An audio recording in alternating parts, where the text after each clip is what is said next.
ここが好きだよ日本人へようこそ。日本の学校生活は海外の人がアニメや映画で見て認識しているものとどれくらいのギャップがあるのでしょうか。授業だけではない日本流の教育そのものともいえるその時間は、私たち日本人にとっては当たり前と思うかもしれません。独特の文化を数多く持つ日本ですが、今回はそんな中でも海外の人が最初は理解できなかったという学校生活の中のある時間についてお伝えします。海外の人が常識が覆ったというその時間とは一体どんな時間だったのでしょうか。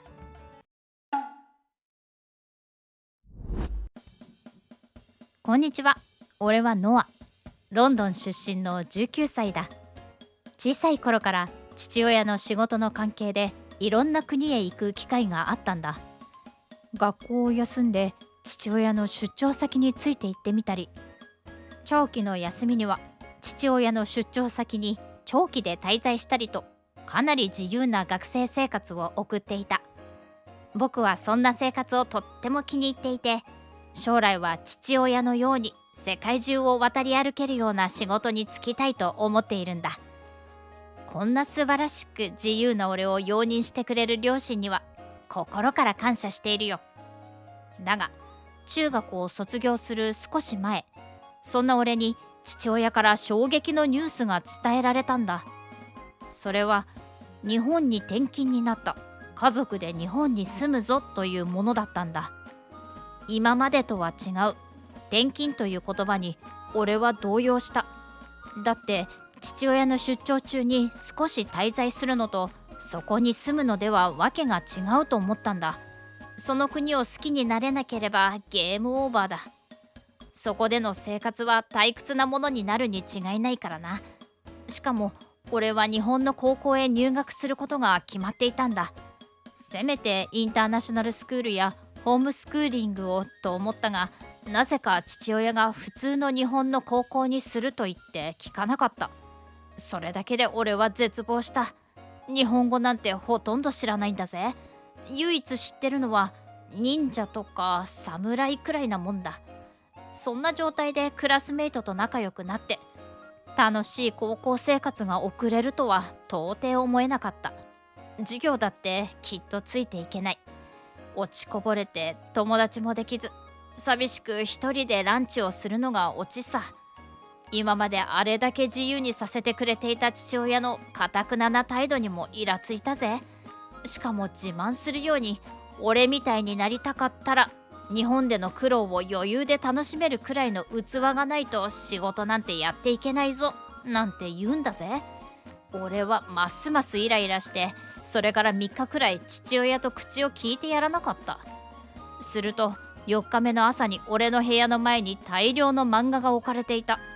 邪魔だなぁと悪態をつきながらその漫画を手に取ってみると、それは日本の漫画の英語版だった。父親の仕業なのは分かっていたから、俺はますますイライラして、とりあえず読まずに表紙だけ眺めてみた。悔しいが表紙の絵がどれも最高にクールで、気づいた時にはスマホでこの漫画のあらすじを調べていた。それはヒーローを目指す高校生がクラスメイトと切磋琢磨する学園ものらしい。あらすじを読んでいて面白そうと思った俺は早速一巻に手をつけた。途中学校に行く時間になって読むのを中断しようか悩んだが、父親が今日は学校を休んでそれを読んでいてもいいぞって言ってくれたから、ありがたくそうすることにした。学校に行かずに一日中漫画を読んでいていいなんて、学生にしてみれば天国みたいなものだからな。気づいたら日が落ち始めていたくらい、俺はその漫画に夢中になった。主人公と主人公の師匠である先生との絆に何度も泣きそうになりながら、日本の学生生活に対してわずかな希望が湧いてきたんだ。主人公のガッツはまだ見ぬ日本での生活が待っている俺を励ましてくれたし、何よりいろいろな個性の生徒たちがそれぞれを認め合って仲良くしていたんだ。俺はあんな学生生活を送りたいと心から思った。それから父親に教えてもらいながら少しずつ日本語を勉強し始めた。一緒に日本に行く母親もそのプライベートレッスンに参加して家族で日本語漬けの日々を送った。それまで全然知らなかったんだが、父親は日本に留学したことがあってめちゃくちゃ日本語が上手だったんだ。難しすぎる日本語は俺の心を何度も折りかけてくれたが、あの漫画を読んでモチベーションを保っていた。日本語がきちんと読めるようになったら、あの漫画の続きを日本語で読めるんだって自分に言い聞かせていたんだ。英語版よりも日本語版の方が話が進んでいるに決まっているし、何より日本での高校生活はその漫画のおかげでとてもキラキラしたものに思えた。そんな日々を過ごしていたら、あっという間にロンドンを立つ日になっていた。日本での住まいはとっても清潔で、俺はすぐに気に入った。何よりコンビニが最高で、食べ物は美味しいし、毎週のように新しい商品が並ぶんだ。フライドチキンのようなものもレジの横に常にあって、衣についたスパイスとジューシーな肉が最高に美味しいんだ。俺は毎日のように買いに行ってはそれを片手に近所を散歩して日本での生活に慣れようと努力していた。だいぶ日本での生活に慣れてきた頃、とうとう高校の入学式を迎えた。みんな制服をきちんと見本のように着ていて、俺みたいにアレンジしている人はほんの少しだった。外国人ってだけでどうせ浮いているから制服の着方なんてどうでもいいやと思っていたが、式の前に先生らしきごつい人にネクタイとボタンを締められた。日本では自由に制服を着ることもできないのか？俺はちょっと憂鬱になった。ある程度日本語を理解できるようになっていたから、クラスでもなんとか挨拶を済ませて隣のやつとも気軽に話せた。俺の高校生活は順調なスタートを切ったように思えたんだ。しかし次の日、俺は転校を考えるほど嫌なことに出くわしたんだ。それは掃除の時間だ。日本では自分たちの教室やブラックボードだけではなく、共用のトイレまで生徒たちに掃除をさせるんだ。俺は信じられなかった。なんで高い学費を払っている側の生徒たちに掃除なんてさせるんだ？しかもトイレまで持ち回りで当番が回ってくるなんて、俺は絶対にごめんだと思った。そもそも俺は掃除が大嫌いで、家でもほとんどしたことがないんだ。幸いなことに最初の担当場所はトイレじゃなくて自分たちの教室だった。机と椅子をセットにして運びやすくした後に床をほうきできれいにしてモップで水拭きまでする。掃除が終わった後はゴミ箱のゴミを集めて自分たちでゴミステーションに持っていくんだ。給料をもらって掃除をする掃除婦よりも丁寧に作業をさせられるんだぜ。しかもクラスメイトは当たり前のようにそれをこなしていたんだ。俺は何をしたらいいかわからなくて、教室の隅っこでみんなが掃除をしているのを眺めていた。そしたら入学式で俺のネクタイを締め上げてくれたあのごつい先生が来て、なぜお前は掃除をしないのかって怒られたんだ。俺はとうとう爆発した。制服をアレンジするのもダメ、強制的に掃除もさせられる。俺は家に帰ってすぐに、日本の高校は俺には合わないって父親に泣きついた。すると父親は、郷にいれば郷に従え、きっと得るものがあるはずだ。とりあえず1年だけ頑張ってみろって言ってきたんだ。それを聞いた俺は、1年なんて長い間我慢できるはずがないと思った。でももう俺は日本にいるしか選択肢はなかったんだ。しかも父親にこれ以上泣き言を言うのは負けた気がして嫌だった。とりあえず1年、長い人生で1年なんてあっという間に違いない、そう自分に言い聞かせて高校に通い続けることを決めたんだ。そうやって頑張っていたら、あの漫画みたいに楽しい学生生活が待っているかもしれないからな。とりあえず先生に目をつけられない程度のきちんとした制服の着方をして、掃除だってクラスメイトの真似をしてやってみたんだ。掃除の時間は手が汚れたり、制服にもホコリがついたりして、俺は何度も泣きそうになった。でも1ヶ月経った頃には教室の掃除は完璧にこなせるようになっていたんだ。俺は掃除を早く終わらせたいがために効率を重視した。テキパキと友達に指示を出しながらも、自分が一番積極的に動いていることに気づいた。掃除の時間っていう戦場で軍の指揮官にでもなった気分で、ちょっと楽しくなってきたんだ。そんな俺の様子を見て、クラスメイトたちは掃除奉行っていうあだ名をつけた。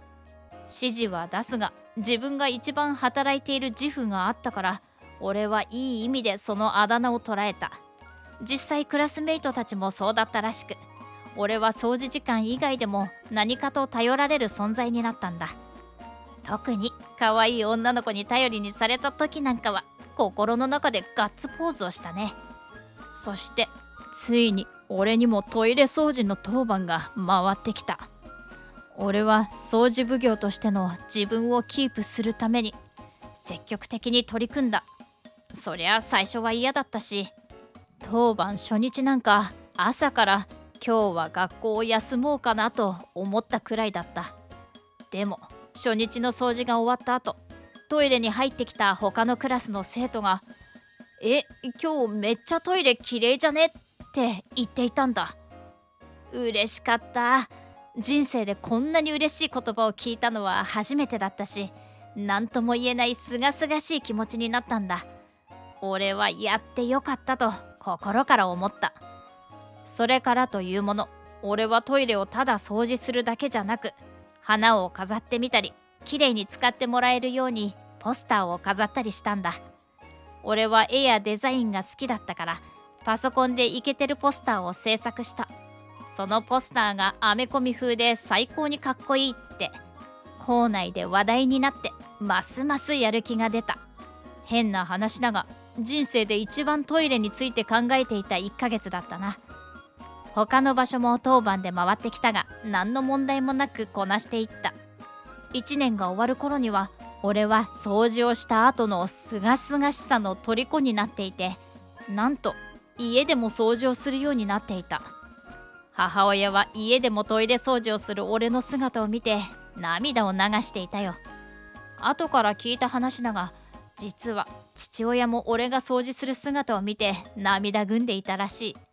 もちろん2年目もその高校に通い続けた。俺の周りからの評価は、みんなが嫌がることでも積極的にやってくれる頼りになる男ってところだった。残念ながらあまりモテはしなかったけどな。3年生になる頃には、なんと美会委員で委員長を務めるほどになったんだ。俺の高校生活は人生の中で最高の時間だった。何より掃除の時間を通して自分が成長できた実感があったんだ。俺は日本の高校に進学して本当に良かったと思っているよ。未だに友達からは頼りにされているし、この絆は一生ものだと思う。